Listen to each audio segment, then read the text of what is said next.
എല്ലാവർക്കും നമസ്കാരം. പുതിയൊരു വീഡിയോയിലേക്ക് എല്ലാവർക്കും സ്വാഗതം. അപ്പോൾ എല്ലാവരും സുഖമായിട്ടിരിക്കുന്നു വിചാരിക്കുന്നു. ഞങ്ങളിവിടെ സുഖമായിട്ടിരിക്കുന്നു. ഇന്നും ഒരു ഡേ ഇൻ മൈ ലൈഫാണ്. കുറച്ച് കാര്യങ്ങൾ ഉൾപ്പെടുത്തിയിട്ടുള്ള ചെറിയൊരു വീഡിയോ ആണ്.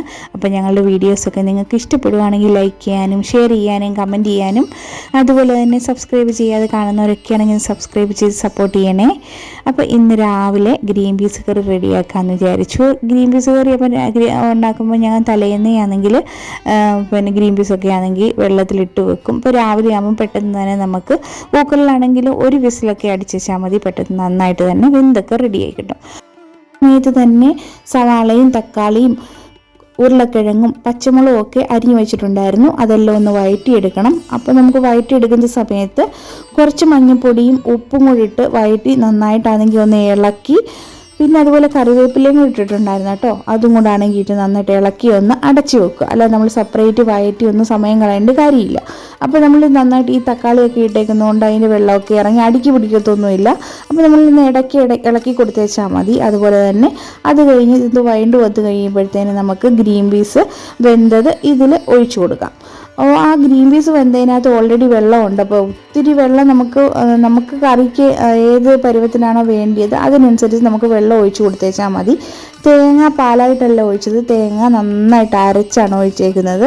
ആ തേങ്ങ അരയ്ക്കുന്ന കൂട്ടത്തിൽ ഒരു വെളുത്തുള്ളി ഇട്ടിട്ടുണ്ടായിരുന്നു. അതുപോലെ ഗരം മസാലയും പിന്നെ മല്ലിപ്പൊടി, അതിൽ കിട്ടുന്നില്ലല്ലോ മല്ലിപ്പൊടിയും കൂടെ ആണെങ്കിൽ ഇട്ടിട്ട് നന്നായിട്ട് മെഴുക് പോലെ നന്നായിട്ട് അരച്ചെടുത്ത് അങ്ങനെ തേങ്ങയാണ് ഇതിലൊഴിച്ച് കൊടുത്തേക്കുന്നത്.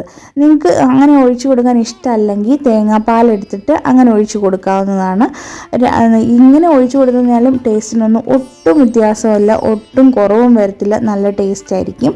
ഇത് നിങ്ങൾക്ക് ചപ്പാത്തിയുടെ കൂടെയോ പൊറോട്ടയുടെ കൂടെയോ അപ്പത്തിൻ്റെ കൂടെ ഒക്കെ കഴിക്കാൻ നല്ല ടേസ്റ്റുമാണ്. അപ്പോൾ ഇങ്ങനെ ട്രൈ ചെയ്ത് നോക്കാത്തവർ ഇങ്ങനെ ഒന്ന് ട്രൈ ചെയ്ത് നോക്കുക കേട്ടോ. പിന്നെ ഞാൻ ഒരു 2 തക്കാളി ഇങ്ങനെ മുറിച്ചിട്ടിട്ടുണ്ടായിരുന്നു. വെറുതെ ചുമ്മാ ഇതിൻ്റെ ഒരു ആവശ്യമില്ല, വെറുതെ കിട്ടുന്നേ ഉള്ളൂ കേട്ടോ. അപ്പം ഇത് നമുക്ക് എന്നിട്ട് അടച്ചു വെച്ചിട്ട് നല്ലതായിട്ട് തിളപ്പിച്ച് പറ്റിച്ച് ഞാൻ എടുത്തിട്ടുണ്ടായിരുന്നു. തേങ്ങ ഒഴിച്ച് കഴിഞ്ഞിട്ട് തിളപ്പിക്കരുതെന്നൊക്കെ പറയും, പക്ഷെ ഞാനാണെങ്കിൽ നന്നായിട്ട് തിളപ്പിച്ചെടുക്കാറുണ്ട് കേട്ടോ. പിന്നെ ഗോതമ്പ് അപ്പമാണ് ഉണ്ടാക്കിയത്.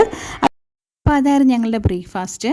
പിന്നെ ചോറ് റെഡി ആയിട്ടുണ്ടായിരുന്നു. അപ്പോൾ ചോറിന് കൂട്ടാനായിട്ട് ഒരു ഇലത്തോരൻ റെഡിയാക്കിയിട്ടുണ്ടായിരുന്നു.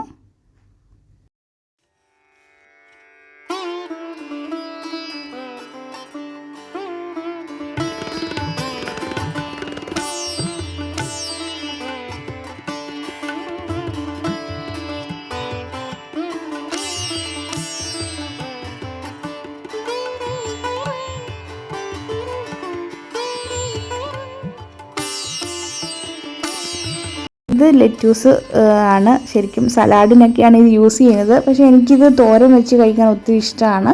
ഇവിടെ എല്ലാവർക്കും ഇഷ്ടമായതുകൊണ്ട് ഞാനിത് തോരൻ വെക്കാറുണ്ട്. നല്ല ടേസ്റ്റാണ്. ചീരത്തോരനൊക്കെ വെക്കുന്ന പോലെ തന്നെ നമ്മുടെ മൈസൂർ ചീരയൊക്കെ വെക്കത്തില്ലേ, ആ ഒരു ടേസ്റ്റാണ് ഇതിന്. അപ്പം ഇതിൻ്റെ വീഡിയോ ഞാൻ നേരത്തെ ആണെങ്കിൽ ഇട്ടിട്ടുണ്ട്, ഇങ്ങനെ തോരൻ വെക്കുന്ന വീഡിയോ ഇട്ടിട്ടുണ്ട്. അപ്പം നിങ്ങൾക്ക് ഇഷ്ടമുള്ളവർക്കൊക്കെ ആണെങ്കിൽ അതൊന്ന് കണ്ടു നോക്കണേ. അപ്പോൾ ഇത് തോരനൊക്കെ വെച്ചു.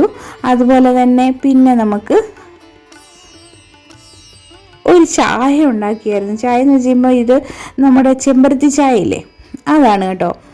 പക്ഷേ ഇത് റെഡിയാക്കി കുടിച്ചു കഴിഞ്ഞപ്പം കുഴപ്പമില്ല, പക്ഷേ എനിക്ക് ഇഷ്ടപ്പെട്ടില്ല, ഉള്ളത് പറയാമല്ലോ. എനിക്കാണെങ്കിൽ നമുക്ക് ഈ കളറൊക്കെ കാണുമ്പോൾ നല്ല രസം തോന്നും, കാണാനൊക്കെ നല്ല ഭംഗിയുണ്ട്.